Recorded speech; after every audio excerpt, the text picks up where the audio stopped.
In 1984, George Orwell gave us Emmanuel Goldstein, the man who may not exist, yet whose face the party must replay each day. His role is not biographical, but functional. Goldstein anchors ritual hatred, stabilizes loyalty, and embodies dissent in a way that erases its reality.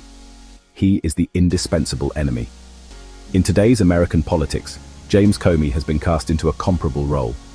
Once a career lawman, he was transformed by his firing into a symbol, of conscience to some, of betrayal to others. What mattered was never the memos or the testimony in their details, but the projection. His name became shorthand for the deep state, a conspiracy theory that sees unelected officials as saboteurs of elected will. Comey, like Goldstein, has been made less a man than a mechanism. In 2017, his dismissal was justified as a step to restore confidence. In 2019, an Inspector General's report castigated him for keeping memos at home. In 2025, a grand jury indicted him on charges of false testimony and obstruction. Each episode served to reinforce the story. Here, embodied, was the enemy who proved the plot. His actions were secondary. His function was symbolic. The danger lies not in Comey's fate, but in the pattern itself. Authoritarianism feeds on perpetual adversaries. Fear needs a face, and paranoia needs a name.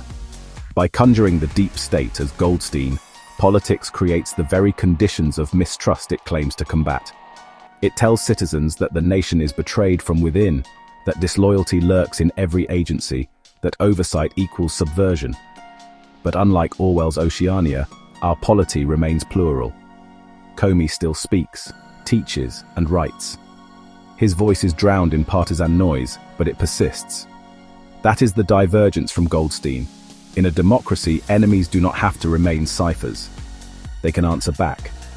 And when they do, the ritual of denunciation risks becoming prophecy, galvanizing precisely the dissent it was meant to erase. The real lesson is not about Comey. It is about us. The more we accept manufactured enemies, the more we surrender to the cycle Orwell mapped. Power and fear reinforcing one another through the invention of an adversary. The deep state is less a discovery than a performance. It is a Goldstein for our time. What we should fear, then, is not the phantom of the deep state, but the machinery of paranoia that requires such phantoms. For once politics is organized around permanent enemies, truth ceases to matter. Ritual replaces reality. And that ritual is the oldest one in the authoritarian playbook.